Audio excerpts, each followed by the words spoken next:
উচ্চতর গণিত পরীক্ষায় তোমাদের যাদের 6টা 7টা 8টা 9টা 10টা এরকম এমসিকিউ সঠিক হয়েছে তারা পাশ করতে পারবা কি পারবা না এই বিষয়টি জানতে চাইলে তোমাদেরকে সম্পূর্ণ ভিডিওটি মনোযোগ সহকারে দেখতে হবে। যদি চ্যানেলে নতুন হয়ে থাকো সেক্ষেত্রে চ্যানেলে সাবস্ক্রাইব করে বেল বাটনে ক্লিক করে রাখতে পারো। এসএসসি এক্সাম 2026 আজকে তোমাদের উচ্চতর গণিত পরীক্ষা অনুষ্ঠিত হয়েছে। উচ্চতর গণিত পরীক্ষা বা হায়ার ম্যাথ পরীক্ষার এক্সাম হয় 100 মার্কের উপর, যার মধ্যে এমসিকিউ থাকে 25 মার্কের, রিটেন থাকে 50 মার্কের এবং পরবর্তীতে 25 মার্কের প্র্যাকটিক্যাল পরীক্ষা অনুষ্ঠিত হয়। উচ্চতর গণিতে তোমাকে পাস করার জন্য এমসিকিউ, রিটেন এবং প্র্যাকটিক্যাল প্রত্যেকটি অংশে পৃথক পৃথকভাবে 33% মার্ক পেয়ে পাস করতে হয়।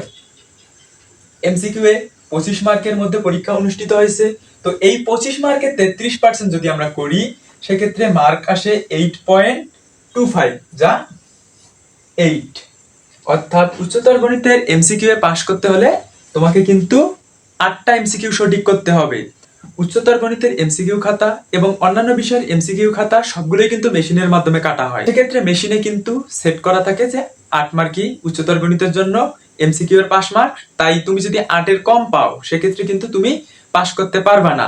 তোমাকে উচ্চতর গণিতের এমসিকিউ পাস করার জন্য 8 মার্কই পেতে হবে। অনুরূপভাবে তোমাকে রিটেনে 50 মার্কের মধ্যে 33% অর্থাৎ 17 মার্ক পেতে হবে এবং প্র্যাকটিক্যালে পরবর্তীতে তোমাকে 8 মার্ক পেতে হবে। এবং পৃথক পৃথক ভাবে এমসিকিউ এ 8, সৃজনশীলে 17 এবং প্র্যাকটিক্যালে 8 মার্ক পেলেই তুমি সম্পূর্ণভাবে কিন্তু উচ্চতর গণিতে পাস করে যাবা। সম্পূর্ণ ভিডিওটি দেখার পর যদি তোমাদের কোনো প্রশ্ন থাকে সেক্ষেত্রে তোমরা কমেন্টে তোমাদের প্রশ্ন জানাই দিতে পারো।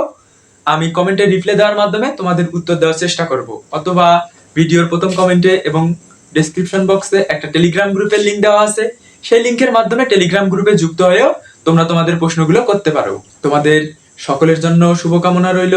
Thanks for watching my video.